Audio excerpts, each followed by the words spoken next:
Hello and welcome. Today let's take a look at the Tier 7 American cruiser, the Boise. Slightly later I'll complain about the name, but look at the camo. This ship looks amazing. The camo just looks so good, and I think the reason why the camo looks so good is that it seems that there's slightly more contrast between some of the colors than there used to be, and there is no ugly rust on it that ships used to have, or at least not nearly as much. So, this is basically a copy of the Nuevo de Julio. Well, actually, historically it's the same ship, just renamed. And the cool thing about the ship is that if you buy one of these two ships, you will get a mission to unlock the other one, from what I understand. So you don't have to buy both of them, which I think is really cool, because I don't think it would have been nice to sell two ships that are basically equivalent. And so we'll take a look at what she performs like, but again, she's just like the Nuevo de Julio. So she has her, 15 guns, and they are 152 millimeters. She has that heel, has decent-ish armor. The firepower isn't the greatest, but it's good enough, and by the way, right now you'll see something interesting. That's a Janeway coming, and I will surprise her because I haven't been spotted here, so she'll get quite a surprise here, and then I have to accelerate because she probably will fire torpedoes at me. And hello, Janeway. Let's fire all our guns, and wow, 6.4 thousand damage. Pretty good. And next salvo, she's gonna be mine. Good night, little Janeway.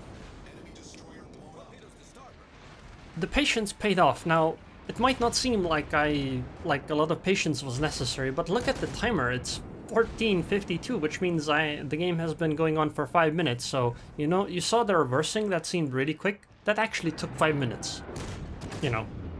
Plus the getting into position. But I feel like as a cruiser, you kind of have to do these kinds of things. You have to be patient because you don't want to, well, be the first one that's targeted. And sometimes it's necessary to reposition, to wait until somebody else commits a mistake or makes a mistake, or some of your other battleships commit into a fight, and I double tap the N key there for N key by accident. By the way, if you're wondering how I look over the mountain like this, I double tap the M key really quickly. And, that goes into the map view, but, it only jumps a little bit and then comes back down. So that's a useful thing to do. I just sometimes misclick and press double tap the N key, which is the horn. So, right now, we're slightly behind, and we definitely are behind in terms of cap zones. But, the opposing team is pushing into us, which should give us an advantage in terms of fighting force, since it's much easier to defend than attack, because of destroyers and cruisers mostly. I don't think battleships really care that much, although I suppose if you're running away it might be easier to dodge incoming shells and, angle against them, but mostly it's the cruisers and destroyers that can use islands and, actually torpedo their targets. Unlike when you're attacking, it's really hard to torpedo something when the opposing team is running away from you. We'll take out this Königsberg, and I guess we'll go for this. Actually, I don't know if we can go for the sea cap. I know I'm gonna try fighting here because the New York is going to be some delicious damage for me. And it's going to be a fairly easy fight because the New York is fairly squishy all over. So, I deal a lot of HE damage, alpha damage, and fires, so New York is gonna be an excellent target. Although the problem is going to be that, well, this ship just does not have a lot of range. As you can notice, it's only 13.6 kilometers. So, as a tier 7 ship, that's quite lacking and can be quite a problem. I don't know if I like the ship, and one of the reasons is that, on the other hand, she does have an amazing heel, so that does make up for it. Although 13, it's really strong in like a tier 7 to 5 match. I'm gonna run into that island on purpose At first I was thinking of you know, turning away, but then I decided against it, because if I run into the island I will be unspotted like this. I can start reversing, make the New York pick a different target, and then start shelling again. And if necessary I could even use the island to shell her. But basically, the range is okay if you're in a tier 5 to 7 match, but if you're in a tier 9 match, I think it's going to be a major problem. I'm not even sure if the heal makes up for it in those cases. So, I don't know how to feel about the ship. On the one hand, I do think she's quite strong in matches like this one, because the heal can make a big difference. You know, other cruisers at this tier don't really have the heal. On the other hand, at tier 9, yeah, you're gonna run into a lot of trouble, because 13.6 kilometer range as a cruiser is just asking to have a really bad game, because battleships will just blow you out of the water. Oh god, I just ran into an island. That was not good. But yeah, we need caps. I even tell the team this, if you can see the points, it's 500 to 700, and you know, they still have 3 of the cap zones, and we don't seem to be in any position to take anything. So I'll just take the risk and start going into the sea cap myself. Right now I kinda wish I had Hydro though, because Haguro could torpedo me, and you know, I don't really have a good way of avoiding it. On the other hand, maybe the Haguro already fired her torpedoes in the Scharnhorst, so that just died, so maybe it's okay. Seriously, we're over 300 points behind. So we absolutely need a cap zone, or at least we need to contest some cap zones to at least keep the opposing team from winning, for now anyway. I don't know if I should be firing HE or AP here. The AP feels kinda mediocre, kinda like the other American light cruisers. It just doesn't seem to settle all that often for me. So I kinda like firing HE because the damage is fairly consistent, and I mean look, I did 6,000 damage with that salvo. I'm just mostly banking on the fact that the Haguro doesn't have torpedoes. So there's a Leander ahead that I will have to fight, I guess. AP is gonna be enough against her. I do wonder why I didn't... Oh, I know why I didn't Damakon here. Because I was afraid that maybe torpedoes come and I'll take one. Not necessarily even the ones from the Haguro, but even the Leander could torpedo me. So I was worried that I don't want to waste damage control party on a fire, especially since I have heals.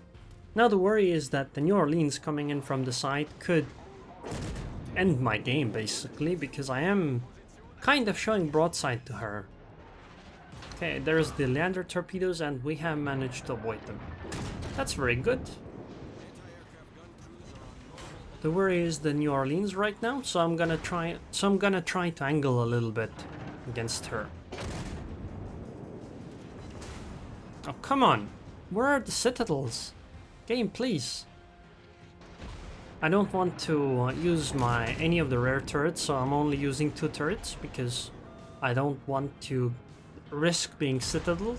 Because as long as I just don't show too much side to a Leander, although I do right now, but that's because first of all the Leander is almost dead, second of all I don't think she will be able to get the torpedo angles necessary for me, and I also kinda take the risk because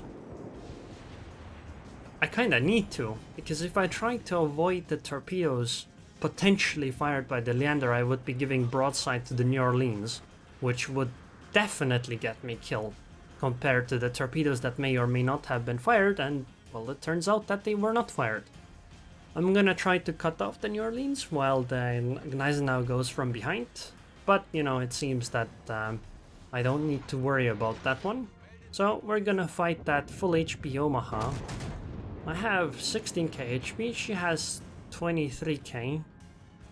You know, this is... knowing what's going to happen, this is kinda embarrassing to be honest. Especially since I'm a tier 7 ship and she's tier 5. But, you know, I have to give some props to that Omaha. Basically, pay attention to what she does. She tries to dodge some of the shells I fire, and position well. I kind of get outplayed here by the island positioning, or rather how I pick the positions. I would have liked to be able to turn towards the right side, but I don't, because there's an island there, so I can only use 2 turrets right now, more or less. I switched to AP because Omaha is fairly unarmored, so I should be able to get some citadels. But, you know, you'll see how the AP is just so meh. Like, seriously, 4,700 damage.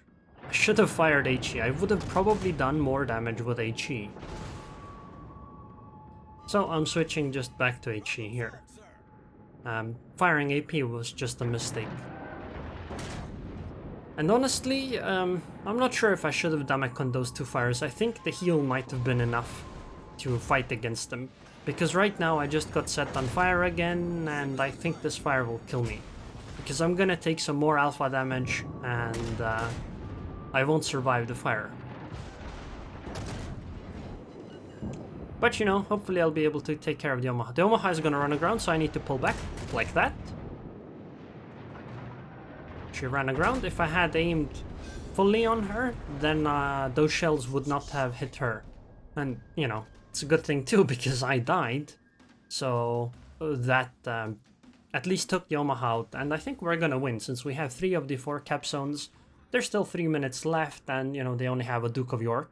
And we are more healthy. Like, the only way we could lose is if our Nagato commits a grave error by showing her a lot of broadside.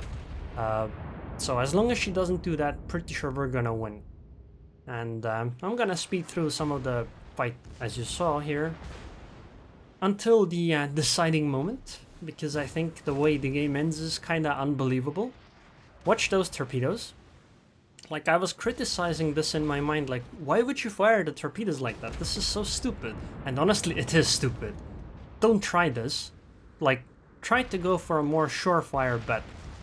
Not like it really matters, but it just is dumb. But the lucky thing is that the Duke of York runs aground pretty much perfectly for this torpedo. This is some unbelievable stuff right here.